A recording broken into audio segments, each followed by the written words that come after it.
AJ, El Presidente, Eddie Kane University. Hill gon' heal, regardless.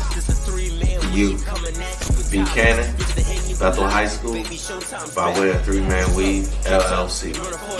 Michelle, producer, based over here. You can catch this wave from the Marlins to the Mariners.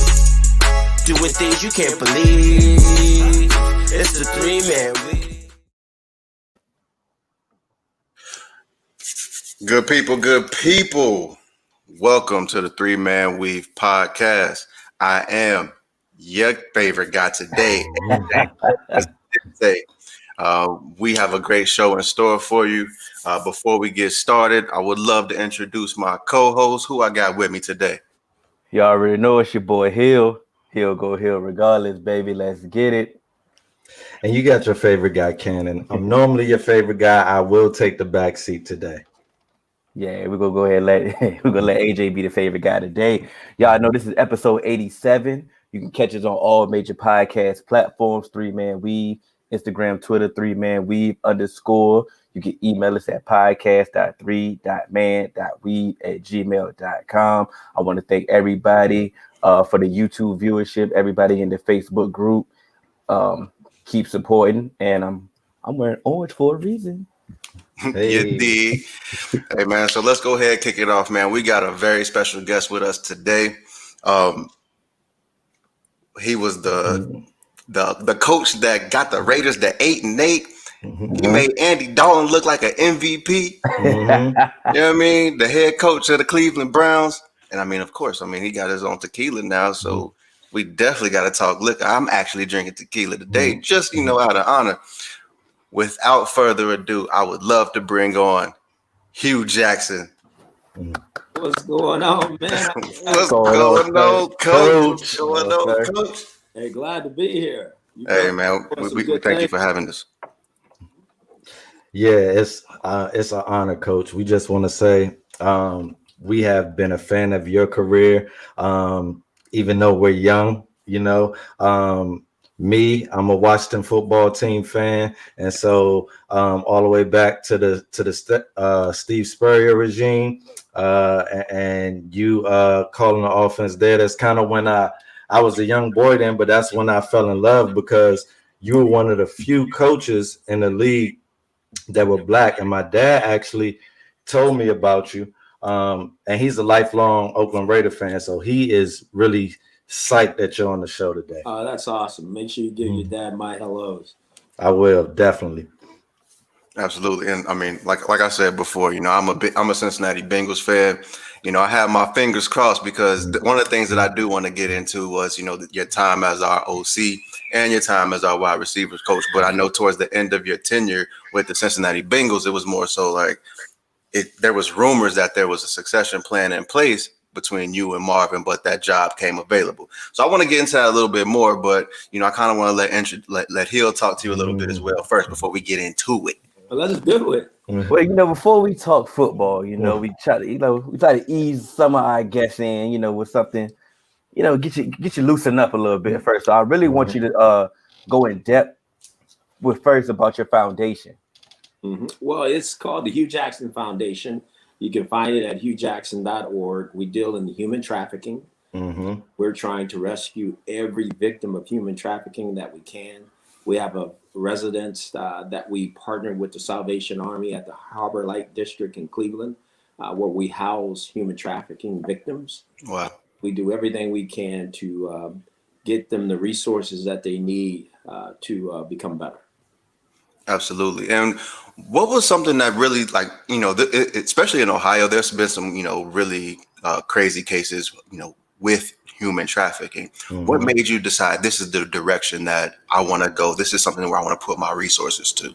I saw what was happening when I was in Cincinnati, and I could kind of hear some of the rumblings in Cleveland. Ohio being one of the cities where it was really growing.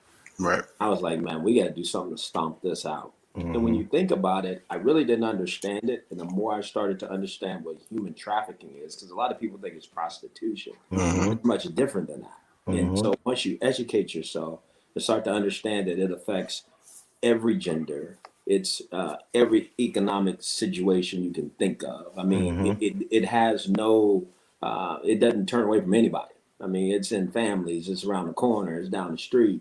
It's so I said, man, we got to do something about this. And I met a guy by the name of John Morgan who was on a task force in Cleveland, and we became really good friends. And boy, we made it happen. That's beautiful. That's beautiful. And I know, like I said, and I'm appreciative being an Ohio native, kind of seeing a lot of stuff that goes on in Ohio, and being in the Midwest. Sometimes you kind of get lost in the shuffle.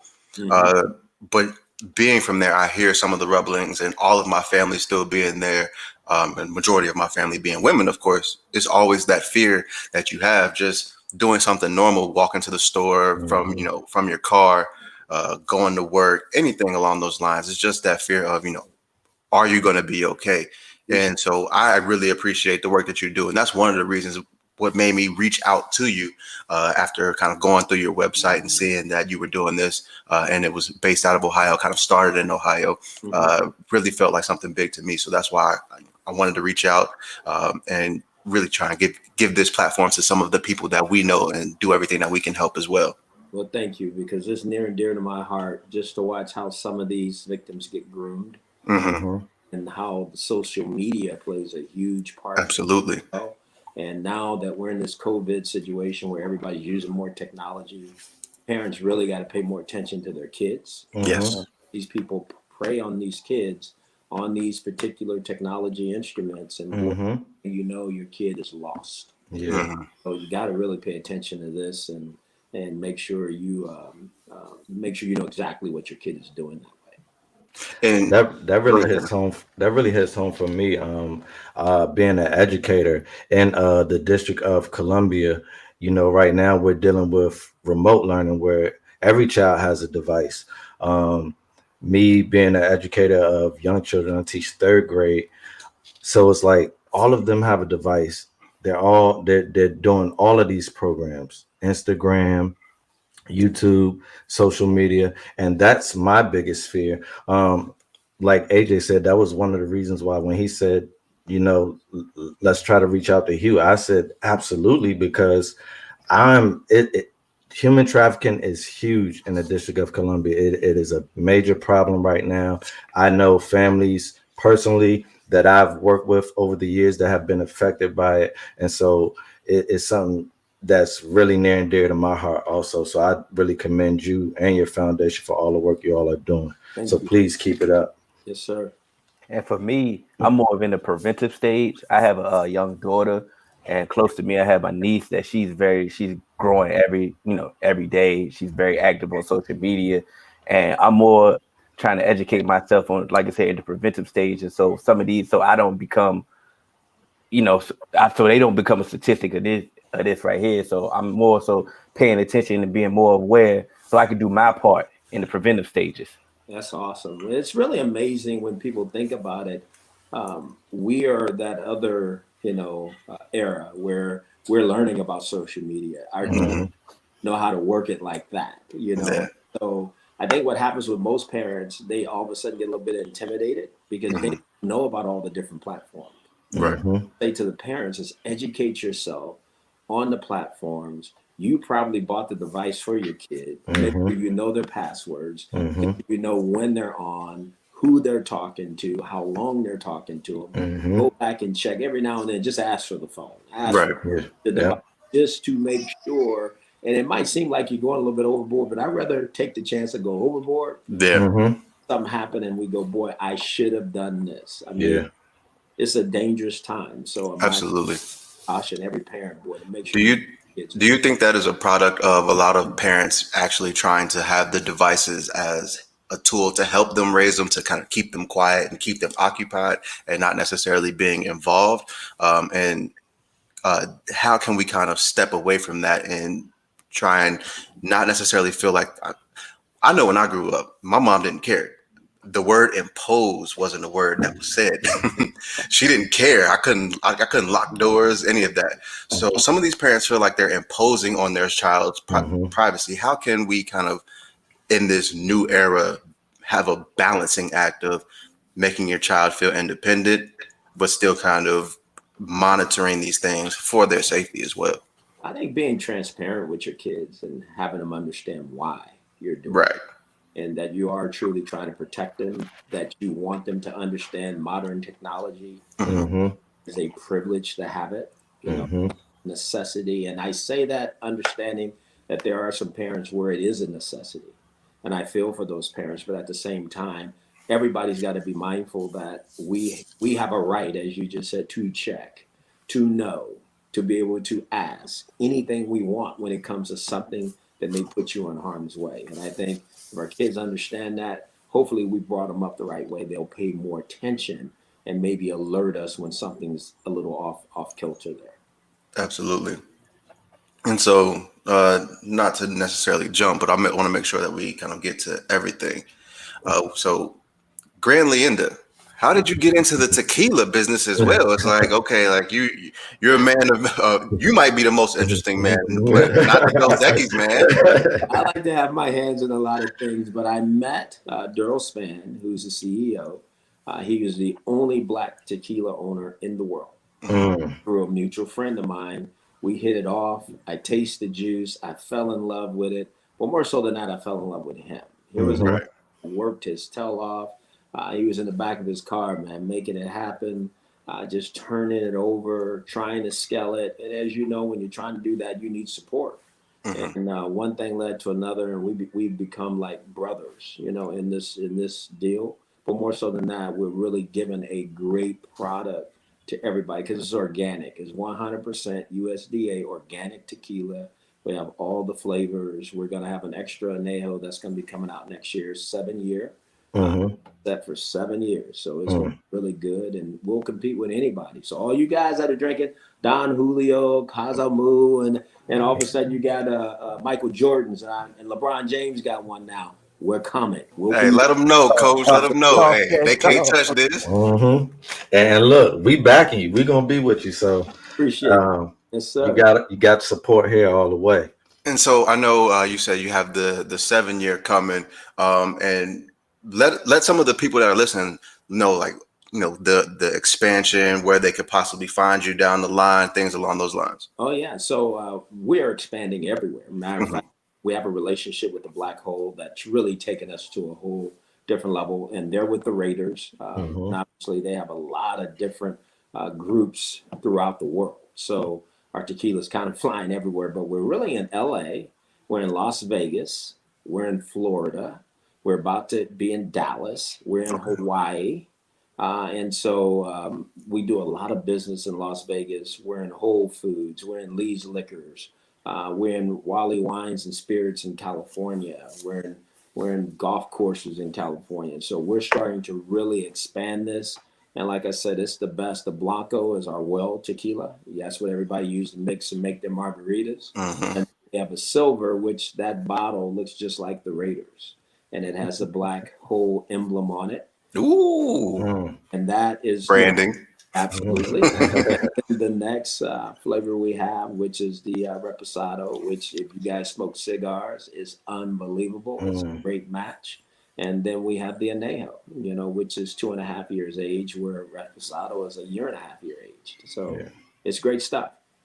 And which is your drink of choice? Every one of them. You're good. I can't trick you. Okay. I'm gonna work on that. Now, let's see if we can transition to some football. Okay. Now you said that one of your bottles is shaped kind of like the Black Hole, has the Raiders emblem, right? Mm-hmm. So it must seem like it's no hard feelings towards how that ended in with the Raiders. No, it wasn't. Really and truly, I had to accept that situation. I said that for this reason. The guy that hired me died. Yeah. Al Davis was my guy. Right.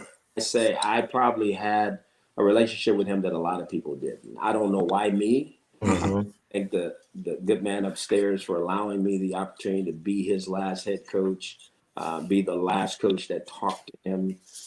He was outstanding for me. I'm, like I said, very appreciative. And it was a great time. And when Mark took over, I understood that Mark didn't know a lot about the workings of pro football. So he had to get advice from other people. So at the end of the day, he made a decision with a group of people where that's not our style. Right. I'm making the decision. And anytime it's a decision like that, people gonna want to get who they want in there, not who's there. So I knew that probably things would go the other way, and they did. And you gotta live with it and move forward. Do you think? So Do you really? I know. Was it kind of hard? I know you said you had a relationship, and the person there, kind of Al Davis, he passed. But seeing what you did for the Raiders organization at that time, and I believe you went 8-8 with Jason Campbell as your quarterback. And he got hurt. And he got hurt, and that was a success that the Raiders have not seen in a long time. Absolutely. Do you think having to be that head coach and then still take a step back to go back to, I believe, a coordinator's job after that? I went and coached on defense. A defense. Okay, yes, I'm sorry. A defensive coach. And like you said, we will get into that. Oh yeah, we'll unwrap all of this. Yeah, we gonna get into this. But do you think that in the back of your mind when that happens, even though the person you had a relationship with is kind of like, what more do you want from me? Absolutely. I would say you guys need to go do some fact finding. In the history of the National Football League, I don't know how many 8-8 coaches have ever been fired.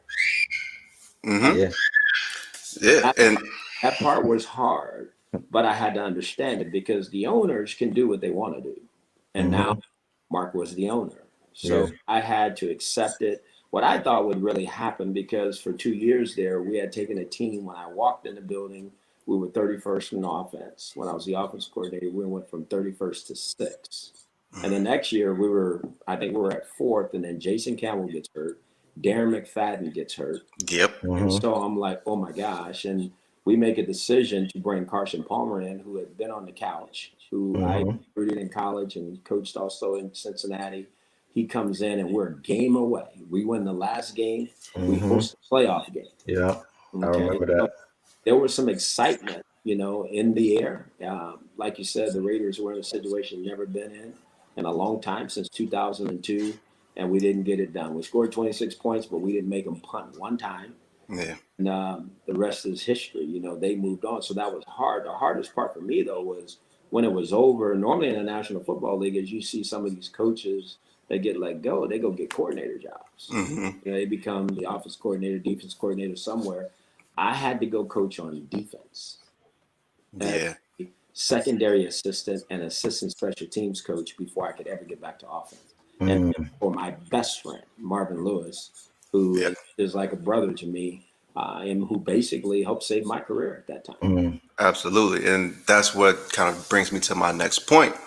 When you see coaches like yourself, Jim Caldwell, and to a degree, Marvin and Lovie Smith have the success that you've all had in certain places, but when it starts to kind of decline or things go bad, it's almost like at the first sign of decline, it's over.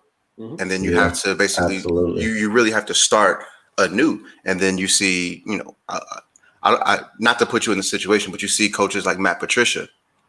He has the same amount of wins that Jim Caldwell had in his last season that, he's had in his entire tenure. Right. And so how do you feel that it's just like the NFL are they blind to this? Or when you take a job, do you kind of know, like, I need to turn things around quick or I'm going to be out of here? Well, I think every black coach knows that it's not just the weight of his race that he carries. He needs to win. Yeah, absolutely. It doesn't work like that for us. Let's just be honest. That's not putting anybody down. In the 100-year history of the National Football League, there's only been 18 minority head coaches. Wow. This is wow league. So what that tells you is you got to go back and look at the start of the league. What people don't know is minorities was not involved in the league when it first. Absolutely. It took a long time before there was a player, and it took an act of somebody taking someone to court. It was, I think, 60 years after that before there was the first black minority head coach. Okay, so what I'm saying to you is I think in order to understand it, people got to go back and walk through that process of what it was and why it's like this. 100%. Yeah, before they say anything or find solutions or all this stuff that people are talking about, because I think you got to understand it, and regardless of what it is, then you have to have the right conversation in order to fix it. I think people look for band-aids. Well, we got the Rooney Rule. Well, we're going to do this.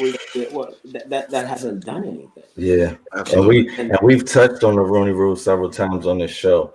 But I like what you said about being a black man and knowing the fact that you have to win. I was watching a documentary, and Harry Belafonte was talking about a pact that him and Sidney Poitier made with each other, that they were not going to take any roles that depicted a black man when he wasn't a leader. So it means that if I'm going to be the detective, I'm going to be the lead detective.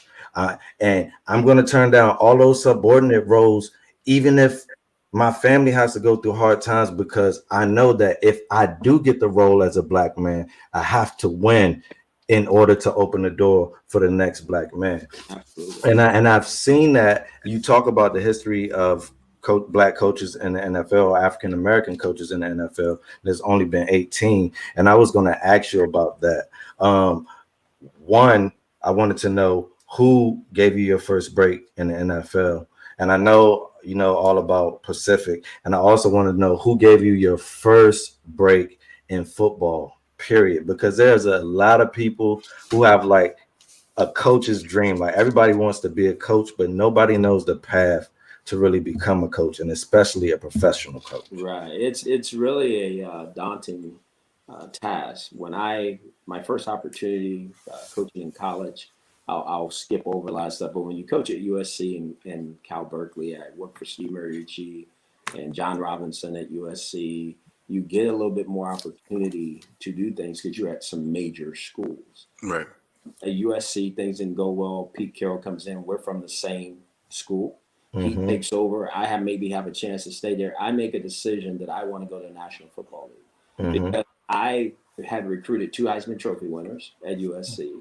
I wasn't in any opportunities to be a head coach in college. I go, well, I need to go to the National Football League and see what that experience would be. So Marty Schottenheimer is the person me on to the Redskins. That gave me a chance there. He left and went to the Chargers, and then the Redskins would not let me out of my contract. I stay there. I worked for Steve Spurrier. It was the first time I got a major role in the football league. I became his coordinator. He never had a coordinator in his career. No one's ever called plays for Steve Spurrier. Right. Wow. I was his first. Head ball coach. Ball coach. So that started to really put my name out there. But then, as you guys know, for minority coaches, the goalpost always changes. 100%. So when I kept looking around, what I saw that was happening, why my other brothers from the other side were getting jobs, because they were coaching quarterback on offense. And I got to get into that room. And so I went from coaching receivers, running backs, receivers. I've dealt with the offensive line. And my big break came when I went to Atlanta.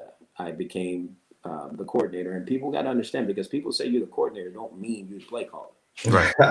Us black brothers get those opportunities is because we can control the locker room. Yeah. So we know, because the majority of the players in the National Football League are black. So, and we have a way of getting to those guys where the head coach don't have to deal with that. So Bobby Petrino was a play caller, and I'll never forget. I thought I was going to be, and after I got there, he goes, "Hugh, I need to tell you this. I'm going to call the plays." I go, "Huh?" Wow. Might not left Cincinnati. He said, "Well, that's the way I got the job." So I'm there now, and then I get and so when Bob Petrino left, our special teams coach at the time was going to Baltimore, real good friends with John Harbaugh. John Harbaugh called me about coaching the quarterback.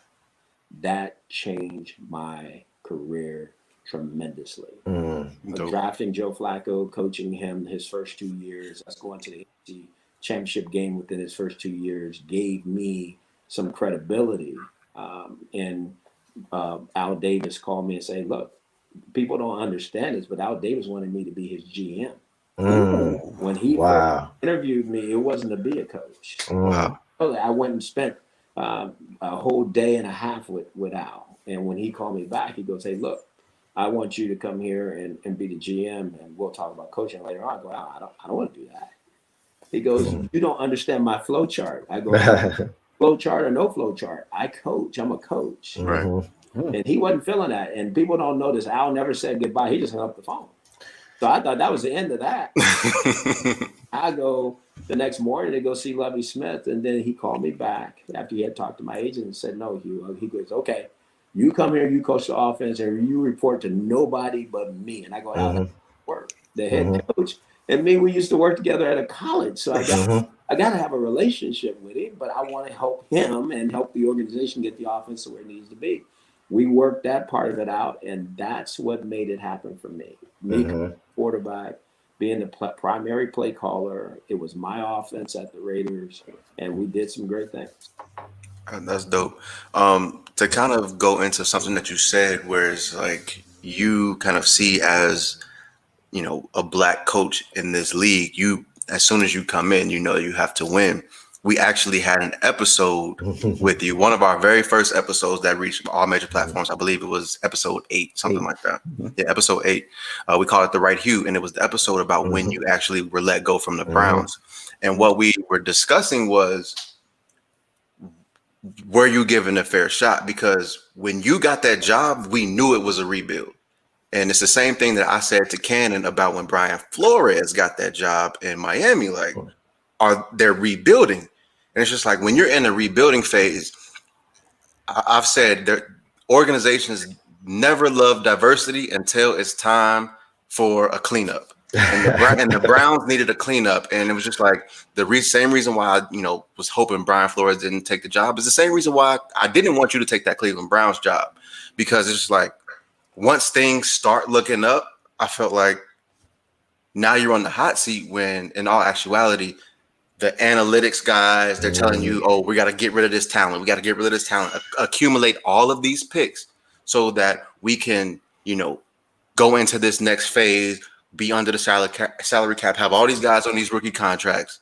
And then you get the quarterback, which I wasn't sold on in the beginning anyway, but you get the quarterback. You did a great job with Baker. I'll tell you and then now it's just like, oh, there's these expectations all of a sudden after, being one of the worst franchises, you automatically have these expectations and then they let you go for Freddie Kitchens. Well, I'm not gonna dive into all of it, but I will say this, and I think you men are very bright, very smart. Minority coaches don't take jobs to lose. Right. There's no way.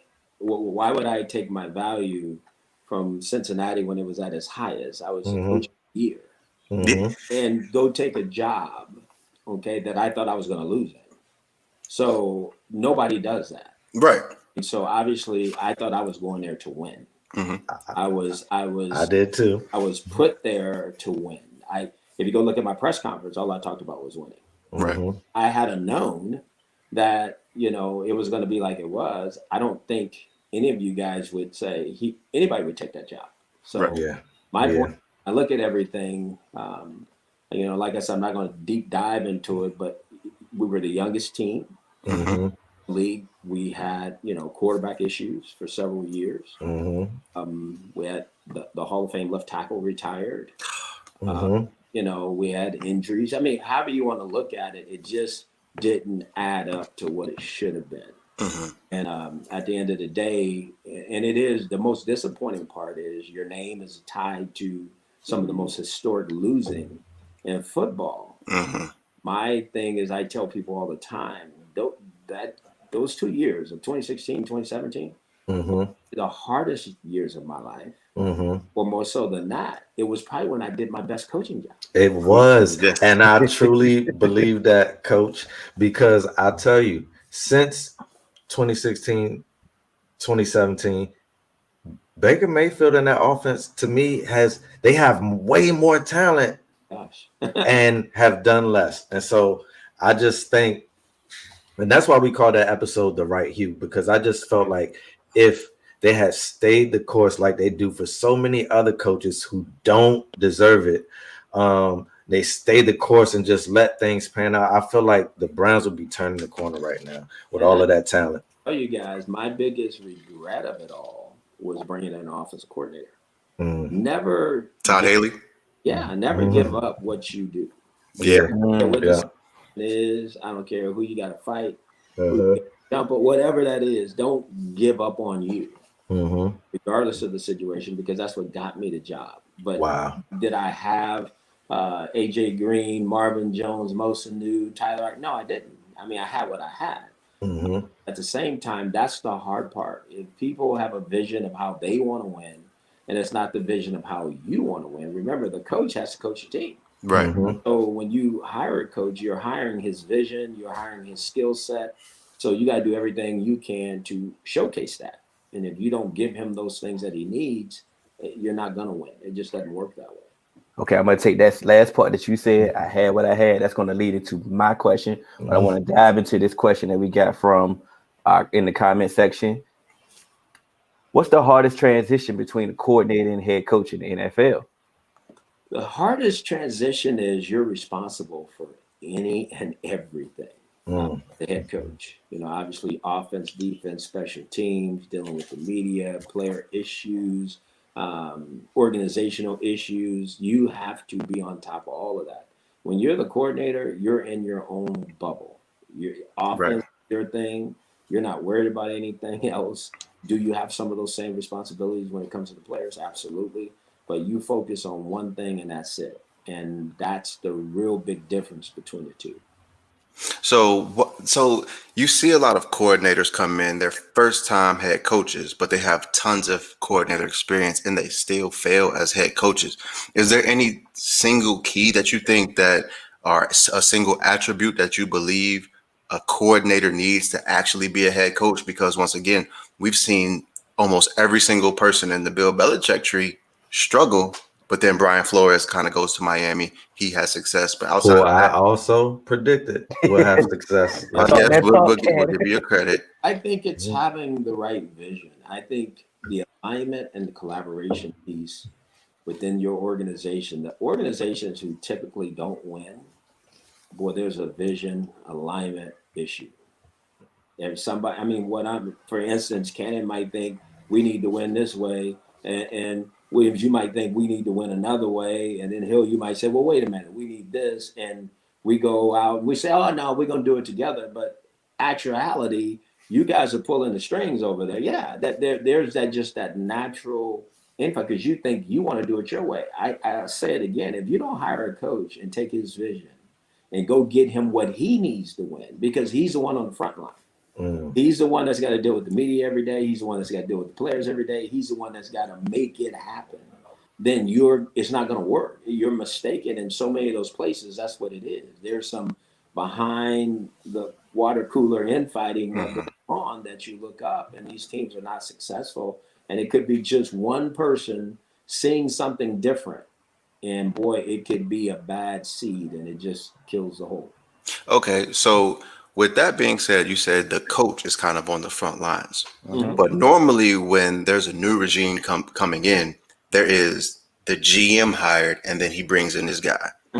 Yeah, Do you, do you I don't care who the GM is. right? So do you think the coach should actually get hired first and then interview the GM? No, the coach don't have to be hired first. I just think whoever those particular people are, they have to have similar vision. Okay.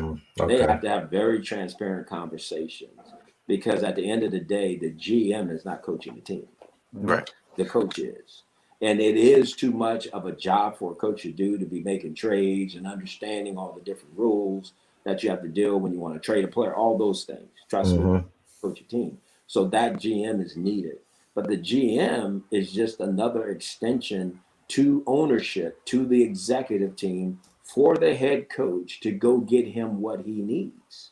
When the head coach is successful, the GM's successful. Yeah. Right. When the GM is successful, normally the head coach is successful. Okay. That's the way it's supposed to work hand in hand. And when you don't have that kind of synergy going on, it just doesn't work. So you said Al Davis was your guy, Uh-huh. right? We all know that Al Davis was a visionary, right? And Al Davis said, Hue Jackson, GM. We need more black executives, coach. So why not Hue Jackson, GM? At that time, I was so driven of wanting to have an opportunity to be a head coach. I thought I was one of the better coaches in the league. I thought I could get men to follow me. I thought I could change culture by being in the building with men. Mm-hmm. I never forget walking into Oakland, and I never forget Darren McFadden. When I met him, Darren had this kind of puppy-eyed look, because I think he was feeling like, well, here comes another one of these coordinators that's going to just do whatever and not going to give me a chance. So I never forget, I said, Darren, what do you like to run? Not what they've been doing. What do you want to do? He said, Coach, man, and he told me just like it. He said, Coach, man, I like to go downhill and counters and gaps and lead plays, and I like to get the ball on the pitch. He goes, and I know we want this zone stuff here because they were a huge zone team at the time. He says, I know I'm going to have to run this zone stuff. He says, and I can do it. He said, but that's not my thing. I go, those other things, that's what you want? He said, yeah. I said, okay, I'll tell you what. You own it because I'm going to own it for you. That's what I'm going to give you. And he went that year, and he looked like a different back. Yes, he did. He got hurt. He was averaging 6.1 yards a carry in 2011 before he got hurt. Now, Coach, that was the number one question on my list that I had. Scheme versus personnel. Now, I know for a fact that you have an actual scheme. Like, you know what, this is my foundation of my offense. This is what I like to do. This is what I like to run. But you went to this man, you went to Darren McFadden, and you said, what do you like to do best? And you adapted to what he liked to do best. So please explain to me the importance of scheme versus personnel.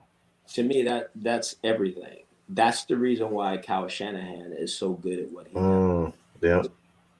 Because he knows how to, within his scheme, showcase players' talents and abilities. That is what this is all about. The great coaches can take players and put them in a situation to where they maybe even look a little bit better than what they are. You know, but that player plays extremely hard because he knows the coach is giving him everything he's asked for. So he owns it. Most people are about scheme. I'm not, look, like you said, we all have a playbook, but that playbook goes out the window once I see what I got from a talent standpoint. So go to Hue Jackson 2015, coaching the Bengals. I was called one of the most innovative coaches in football. Yes. Hue Jackson in 2016, coaching the Browns, we didn't have those kind of players. So we couldn't do a lot of things that I wasn't talked about being the most innovative coordinator anymore. I always thought, well, can this guy even win a game? Yeah. You have to do what you have to do. But the thing I always get excited about, you take Terrell Pryor, who was really a quarterback coming out. Yeah. I had him in Oakland a little bit. On the league, decided he wanted to play receiver. In 2016, he had 1,000 yards receiving for the Cleveland Browns. I mean, I love Terrell. That hadn't happened for him since. Well, you take Darius Hayward-Bay, who I had at Oakland. He was the draft. Darius Hayward-Bay's best year was in 2011. He had 975 yards receiving. You know, and he never seen anything like that. So it is still truly about taking people and having them be and putting them in a position to be the best version of themselves, whether it's the individual and the team. And that's why people ask me all the time about Baker. Baker was drafted for a specific reason with me leading the charge. Because I know how I wanted to use him. Well, people now say, well, Baker can't play. I don't think that's true at all. It goes back to the same thing. You look where the head coach comes from now. He's a running football coach, and there's nothing wrong with that. But what it does is it limits what, in my opinion, what Baker's really good at, because he's a shotgun quarterback. Like Heisman Trophy. I mean, slinging the ball. I mean, that's what you do. You got to let people be who they are and the best value out of them. So I think that's where that's all coming from. And that's why Patrick Mahomes is so good. He's with Andy Reid. Andy Reid knows exactly what to do. He's put that guy in position to be good and add value to his career. Now, Coach, you made it sound so simple. You made it sound so simple. Now, you've been around the league, and I also know that you've seen some coaches that didn't do that. They stuck with their scheme. They're like, this is my scheme. This is what we're going to run. Why is that? Because you can't do things you don't know. Some people just don't have that experience of doing different things that way, and they get so regimented into this is what I know, this is what I know how to do, and that's what they try to force on a particular player. I've never seen that work very well. I think that's why a lot of quarterbacks have failed in the National Football League, in my opinion. Because they're being forced to play a game that doesn't play to their strength. Absolutely. So the guys you see now, I mean, the National Football League is changing, it's evolving. Some of the top quarterbacks or minority quarterbacks who can run around and make plays outside with their legs and with their arms. And so the game has changed. And now you see more coaches adapting and doing things. So the number one offense in NFL right now is from a coach who is at Texas Tech. Cliff Kingsbury. I mean, they're doing unbelievable things at Arizona offense, you know. And at the same time, 2 years ago, when he first came in, people said, this guy's going to be a bust. Well, what happened? Ownership put him in a position to succeed. What did they do? They drafted a quarterback in the first round that first year. When the other coach was there, he comes in. He didn't say, let me figure out if the guy can do it. And I want Kyler Murray. And they let him do it. Why? Because they need to add value to the coach.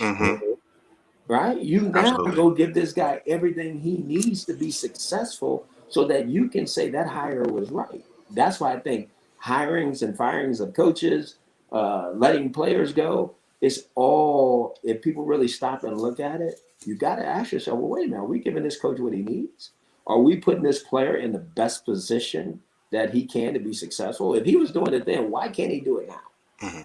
And those are the questions that never get asked. And people don't think like that because every year there's a draft, there's new players coming in, there's new talent, and fans go, man, we got new players, so we should be good. But those players might not fit. Talent doesn't fit everywhere. So I actually have two questions for you. So the first question is, knowing that you had a plan in place to really put Baker in the best situations possible, did you kind of feel slighted and really want to box him when he came over to you on the sideline like that when you was with the Bengals? You know what? I never even seen it. I didn't. And, you know, players go through things. That was the first time I've ever had a quarterback act like that. You know, and to this day, I still don't know what that was about, and probably will know. But that's what I give an account of. But at the same time, I had an idea, and it was starting to bother me because we wasn't doing what I thought we needed to do to showcase his talent and ability then early. Once we started to play, I thought we were trying to, and again, Todd was doing what he felt he needed to do. We were trying to beat the Pittsburgh Steelers, and that wasn't the Pittsburgh. And he's not that. Yeah, we were the Cleveland Browns, and so we needed to do that better, and that was my issue with our offense. Okay, now, Coach, what we love to do here on this podcast is change the narrative. That's been the bedrock of us. So we talked a lot about football and X's and O's and philosophy and scheme, but what I want to know, and a lot of people want to know, is they always talk about the hours that a coach has to put in. I want to know, how does that affect the family at home, especially for an African-American male? You better have a strong wife because she's going to be mother, dad. It's going to be a little bit of everything. When a coach is grinding, trying to make it, and you have to understand, everybody is not built the same, right? Some people don't have aspirations of being head coaches. There's no way that I didn't want to be the best or be considered one of the best in the world at what I do. Why do it? That's just the way I was built. And my people, my office mates when I was growing up was John Gruden. Yeah. So my thing was, John's going to do things I can't do. You know, I chased it, and in order to chase it, you have to have somebody at home who can handle that. You know, and that's very difficult. It's very difficult on a family because it's almost like the reward is there's some things that my kids have experienced that they never would experience. If Dad hadn't ascended to where he did.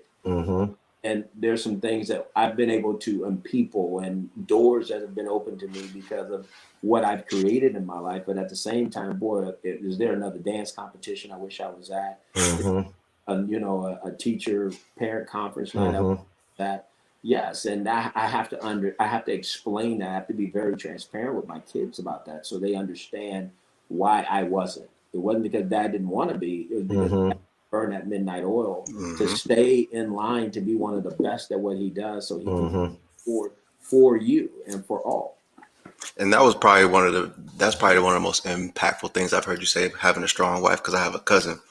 He's the defensive line coach at North Dakota State, and he actually got his wife to move to North Dakota. That says a lot. I'm like, what?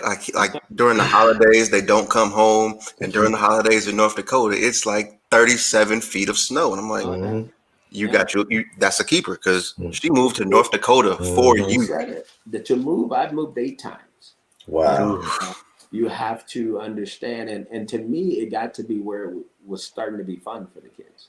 I hate moving. They were gonna go meet new friends, new opportunities. And so one thing I know about my kids, they'll be well adjusted. They'll be nowhere they can't go and themselves, or when that feeling of, boy, I'm by myself, how do I handle this? They have a checklist they can go to because they've been through it. And that's not the best thing. I mean, I'm saying that because I think you got to find something in it to feel good about it. Boy, do you wish you could stay in one place. Marvin stayed in Cincinnati for 16 years. I mean, his daughter and his son both graduated, in Ohio. And so that's something to be proud of. But there's not many organizations like that neither. Yeah, they definitely work that way in football.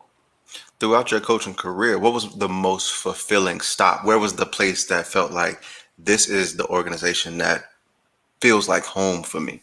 Oakland. Oh, no question in my mind. Oh, my dad's gonna love this episode. Cincinnati was unbelievable for me, but Oakland, the reason why I say that is the fans. In downtown Jack London Square, amongst everybody, and that was different. The head coach normally looked out in all the top places there, Red Hawk or Black Hawk, I forget the name of it, these most expensive places. I didn't want to do that. I wanted to live right downtown. I had the fans, I had the team, and we were winning, and there was excitement in the streets. And Oakland, California there's a lot of violence there. It's down during football season. People go to the game. People be at the game. I could go into Everett and Jones Barbecue in Oakland, and the gangsters would walk in and say, "Coach, we got you. Anything you ain't got, you go anywhere you want. You don't have to worry about anything." That's what it's all, because they saw somebody who looked like them that was doing good things and would them feel good on Sundays and Thursdays and Mondays. Yeah, what this is all about. So were you more Too Short or E40 when you was in Oakland? Man, I was Too Short. Too Short. Short dog, baby. Too Short was right above everything where he did. That's where his studio was. Okay. He Too Short all the time because he would come downstairs, have barbecue with us, have fun. Too Short was the dude. That was a lot of fun. I'm an E40 man myself, but Too Short is the man. But now you talked about the infrastructure in Oakland, how you like the infrastructure, but let's say the media, they would categorize that as a toxic environment because they feel that Al Davis is too handsy, too involved. He doesn't allow the coach to actually coach. How do you feel? I think that's different. See, I know he gets blamed that way. That's why I said that wasn't the case with me. I don't know why. I don't know if he was at the end or he felt that. He wasn't that way with me. Now, I will tell you this story. When I first went there, and our first OTA practice, I'll never forget this. So, like I said, Tom Cable was the head coach. They were a zone running team. And so I wanted the players the first day to hit the ground running, doing things that they knew how to do, which was inside and outside zone. So I put together the plan, did the installation, and we were going to do outside and inside zone the first day. And we had a great practice. Not a good Oakland Raider practice, a great Oakland Raider practice. I get home, back to my room, and the phone rings, and Monica Sweetentime, she was Al's assistant. I don't care. Wherever I was, she was going to be the person to call me and say, "Hey, Al Davis would like to talk to you." So I'm thinking Al is fired up watching the tape. Or he's like, let's go. I get on the phone, and this is the only time Al Davis has ever talked like this to me. It was the first time. He said, "What in the hell is that?" I go, huh? He goes, "I didn't bring you here to run no fucking zone. I didn't bring you here to run inside and outside. I brought you here because you run power, you run counter, you run all kind of things." And I go, oh, I said, he goes, "I don't want to hear it. I don't want to see that crap no more." And like I said, Al Davis never said bye when he hung up. Yeah, he just hung up.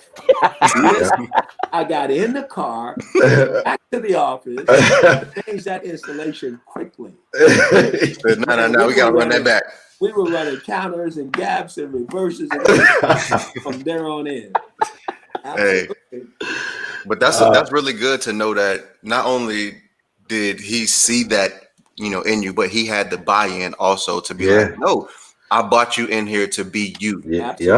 And so now I really understand why you say that might be the most fulfilling spot that you've been in, because you had that buy-in and you had that belief. Mm-hmm. When the things that you always ask yourself, you always have to ask yourself a couple of questions. Can I trust you? Right? Yeah. First thing you gotta ask when you're dealing with people you really don't know, can I trust you? Then the next thing is, are you committed to me? Are you gonna do the things for me to be successful? Okay? Truly successful, not just be here. And I can answer those first two without. And the last one is, are we really gonna do this together? And if you can't answer those three things, it's hard to do. Now, some people might lie to you. People can tell you they're gonna do one thing and do another. I knew for a fact that everything I asked of Al, he was gonna do. And to me, that is what was so important. Yeah. So let me ask you this: as far as your career, where do you see yourself getting next? Do you see yourself back in the NFL? Do you want to, possibly go to front office, because that's something that, Al Davis might have, implanted into you, or, you just a coach, in your blood? I'm on the grass. I'm not going to sit here and jibe you, man, at all. I need to right this wrong. Okay. That's not who I'm no loser. I love it. And I don't lose. I've never lost at anything in my life, and I've never lost like that in my life. I can smell the grass at night. When I go to bed, I can smell the grass when I wake up in the morning. I've been leading men. I need to go back and do what I do, because what somebody's going to get is one of the best coordinators, assistant head coaches in football. After being in the NFL, I just like coaching. Yeah. The major college. I don't know. Yeah. It's not going to be at high school. I don't know if I have patience for that. I am ready to get back and do what I do and reclaim my spot as one of the better coaches. Now, so you said you got some of your jobs. You got your jobs based off the relationships that you built. Am I right or wrong by quoting you about that? Say that one more time. You got some of your jobs by the relationships that you built. Am I right or wrong by quoting you? No, I think I got the jobs because of my reputation. Okay. That I could get play. Yeah. They need your best players. I get play. So your reputation precedes you first. And then the relationship part normally comes with it. See, because I asked, because it seems the way the trend is going now in the league is everything is based off relationship. It's like, hey, did I drink coffee with you this day? Oh yeah, well come join my staff. So what I wanted to ask, I'm like, well, what relationships do you have now that you could think, you know what, I can get this coordinator job to get my feet wet again? Well, it's really interesting you say that, because there's only been one relationship, and don't get me wrong, and I hope whoever's listening, I have other really good friends in the National Football League who are very good friends, Mike Zimmer and a host of other people. But the only guy that's ever shown me that with trust, respect, and have my back is Marvin Lewis. And nobody else. I mean, you don't normally have 5 guys who will do that for you. There's normally 1 or 2. Right. Yeah, that's a fact. You might fall down flat on your face. They're going to pick you up because they know who you are. Right. What you bring to the table. So you're right. I mean, networking, people can network more than they coach. I just can't do that. I want my work to speak for me. And I think if people look at my work, they go, wait a minute, this guy knows what he's doing. So that's the most important piece. And I get that people work the phones and do all that. I just never been me. Mm-hmm. Now we had a comment in the comment section, and it's one of my good friends, and it's a pretty good question. Have you ever thought about HBCU sports? Oh, absolutely. I mean, I'm open to HBCU, LSU. Mm-hmm. I want to go coach, and sometimes what it takes. I mean, I know how to win. I know how to get people to follow me. I know how to put people in place to win. I think I have a very good plan and a vision on how you do that. And I think I'm also about trying to help minority men get the opportunities that they rightfully deserve. When I went to Cleveland, I brought Pep Hamilton. Right. I brought Ray Horton. I brought Kirby Wilson. I mean, those were my lieutenants. Mm-hmm. But when you don't win, it hurts them. Yeah, Absolutely. It hurts them. So to kind of go back to that HBCU question, there's a lot of, with the current climate that we're in, I'll say, I hate using that word, but to just put it lightly, you have seen a lot of the top athletes, some in basketball, some in college football as well, putting HBCUs on their top 10 list, their top 5 list as well. Do you believe that is a sustainable trend, and that's something that the NCAA will actually allow to let a lot of these students go to the HBCUs? And by allow, I mean, we all know that the NCAA is a cash cow, and the money is at Ohio State, Alabama, Georgia, USC, those schools. So do you think there can be a mass exodus to HBCUs, or are they just going to say, hey, you guys, the couple, you can go to HBCUs, but we will even overlook some things to let the top majority of these top guys come to these bigger blue blood programs? I hate to put the pressure on this man, but he's built for it. Deion Sanders is going to change the game. Mm-hmm. He's going to change the game as long as he stays there. There's going to be people, if he has success, there's going to be people throwing things at him, begging him to leave, to come and change this program. If he stays, it will open the doors for so many more minority coaches and players, as you see, because he's starting to get players to come there and supposed to be going to big time schools. Right. And that's when players go, wow, man, maybe I can be a bigger fish in a smaller pond and do some great things and have things happen for me. I've seen that, and I think it's starting to happen. And I mean, go ahead, run his offense and win the championship, but that's just me. That's just me.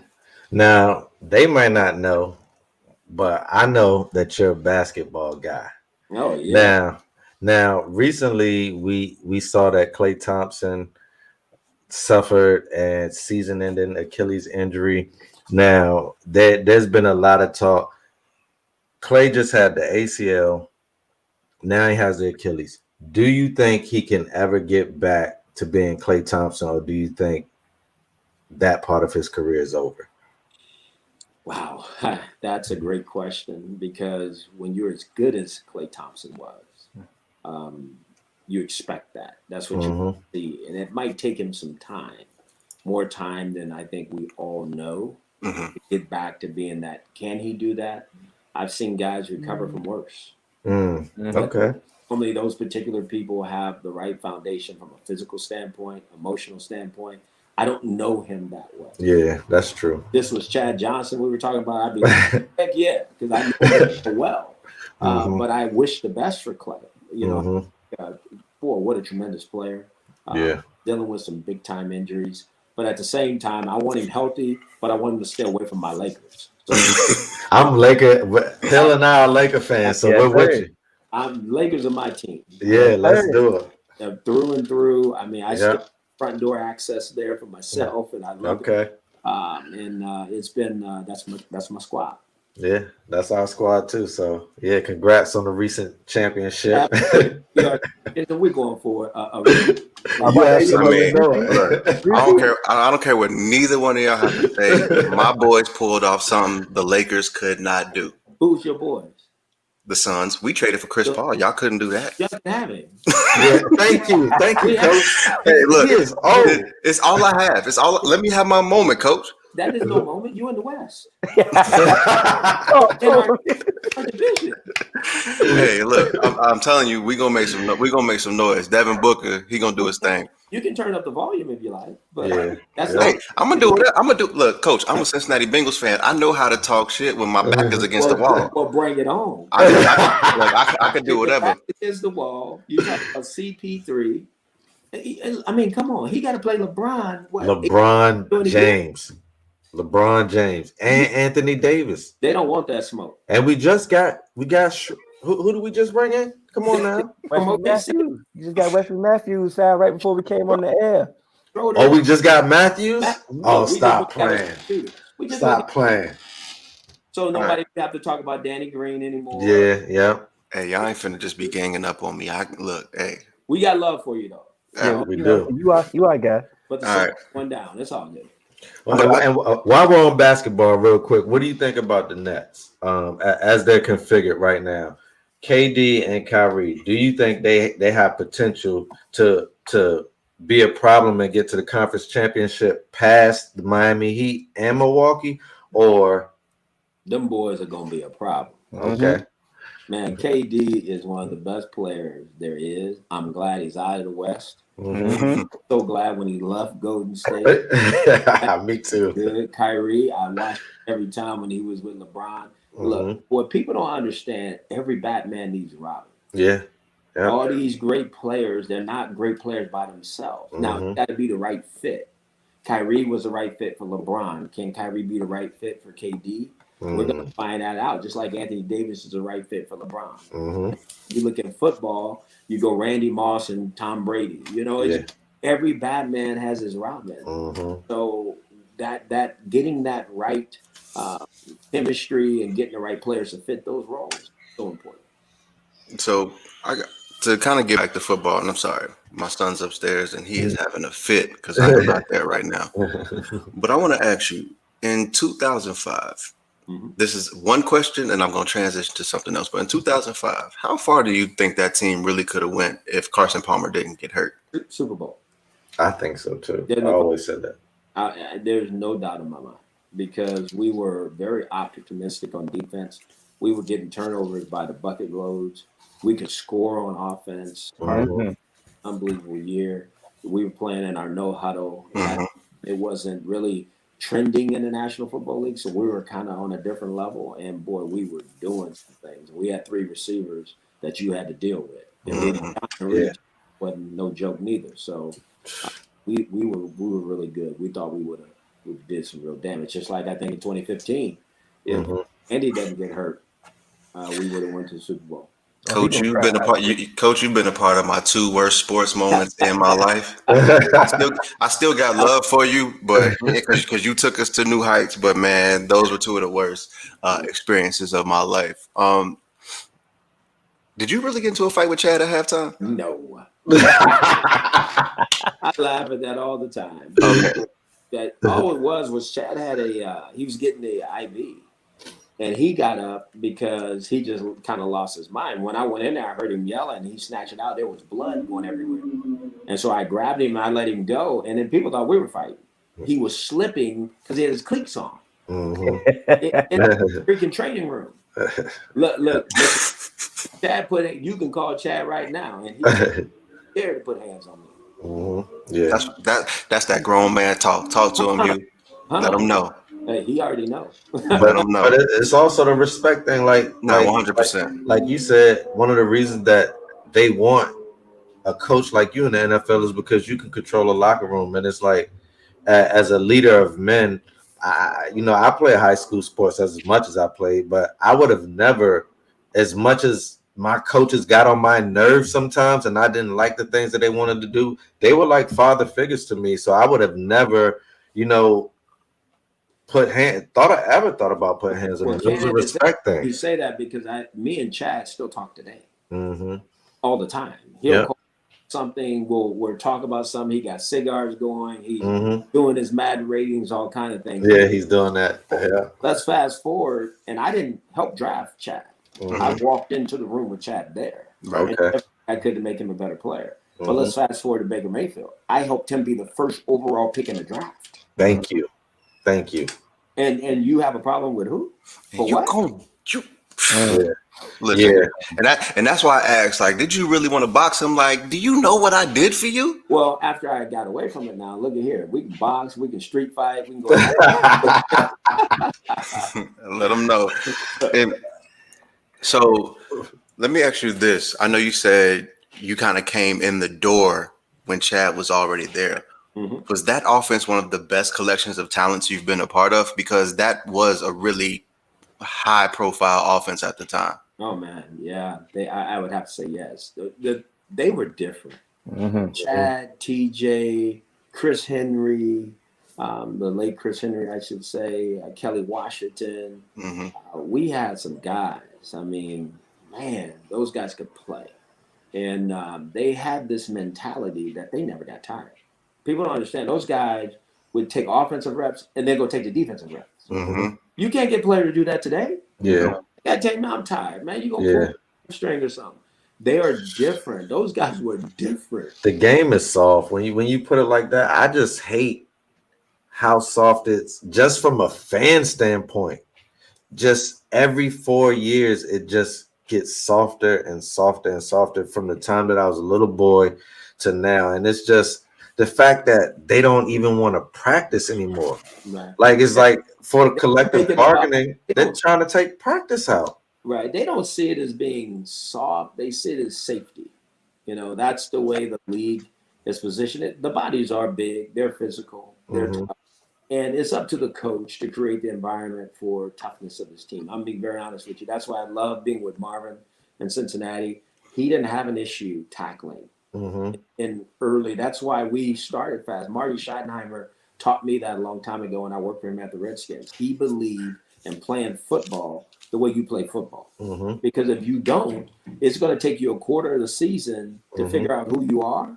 And you probably have lost some games at that time. And so when you tackle and you do all those things early, your team is ready. They're prepared. Because if you think about preseason games, the veteran players play in the first game, they play 12 plays. The second game, they play a quarter. The third game, they play to halftime, and they don't even play the fourth game. So you better be doing something in training camp as far as tackling and hitting. So when the first game comes out, you're ready. They're ready. Yeah. So I know we touched on this, earlier in the show, but how do you think things can change with this new rule that they put in place that if an organization grooms a head coach or a front office exec, that team will get a third round pick? Do you think that will actually work when teams actually were doing everything that they could do to circumvent the Rooney Rule? So do you think this may bring change?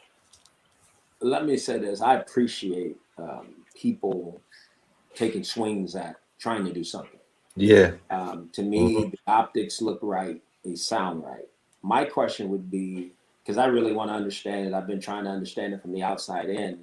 So the team that's developing you gets the reward. The team that hires you gets nothing. Nothing. So I'm sitting here in, let's say, Cincinnati, and let's say I'm the running back coach. Well, I'm not going to get a head coaching job. I'm not going to get a GM job. So you just eliminated me. I'm the wide receiver coach. I'm not going to get a head coaching job or a GM job. You just eliminated me too. That's where the minority coaches are housed at. There's only 2 minority quarterback coaches in all of pro football. There's only 2 minority offensive coordinators in all of pro football. So tell me where these guys are going to come from that you're talking about developing.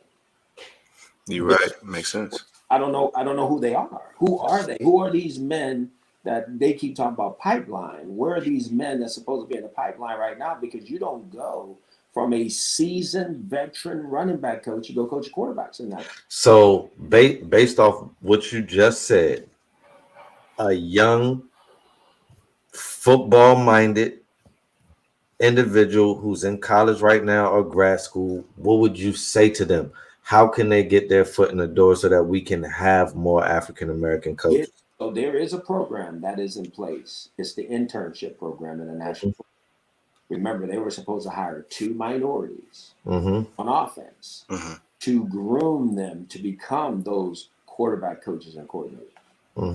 Those are the guys that are going to have a chance. It's the younger generation.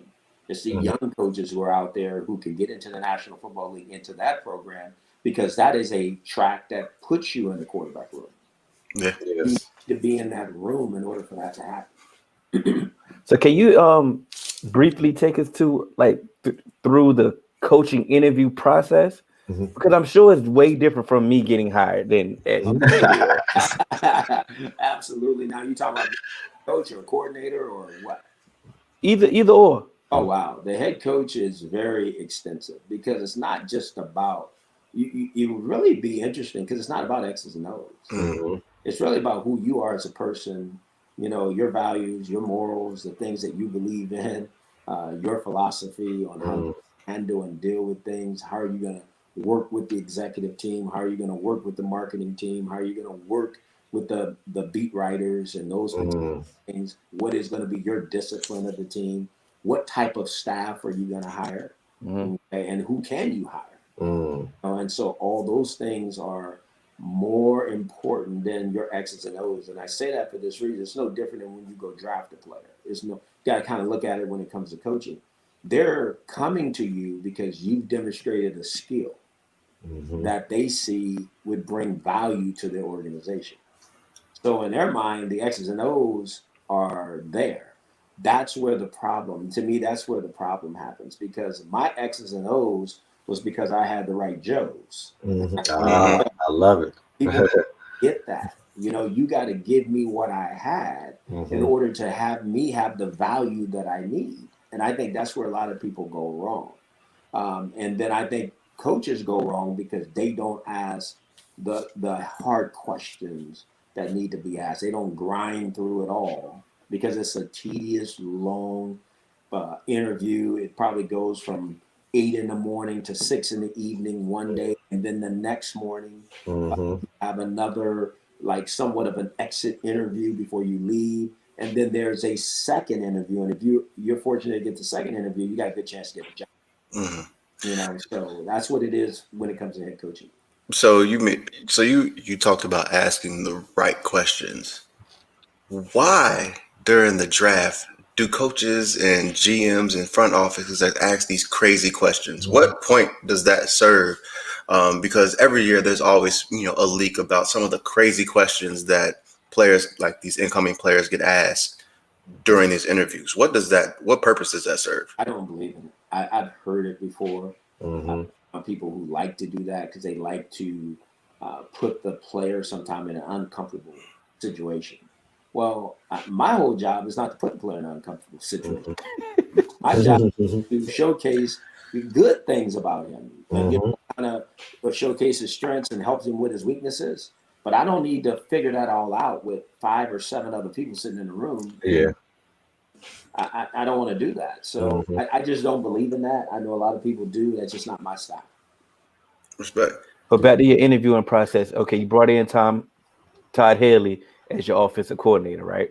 Who were the other candidates that you interviewed, and what separated Todd for you to give him that offensive coordinator job? You're gonna laugh. I interviewed 8 other guys. Wow.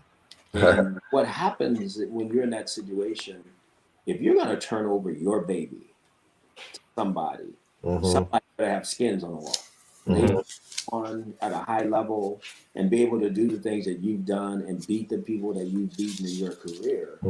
Do that. At that time, Todd was one of the better coordinators in the league. I mean, at Pittsburgh, he did some great things. Absolutely. That part was a no-brainer. Then you have to dive into all the other things. Is it the right fit for you, the staff, and everybody? And like I said, at that time, I was the one that was fighting a 1-31 record, an offense that looked nothing like the offenses I had been involved with. So it was almost like you were starting over on offense. And like I said to you guys earlier, I'd be the first to admit it again. I never should have did that. That's all. Yeah. You got to make sure you bet on you. If it goes wrong, you got to feel good about why. Yeah. Wow. Well, Coach, before I get you out of here, we want to thank you for spending your time with us and just kicking with us, telling your stories. We appreciate it. You were amazing. You're welcome here anytime.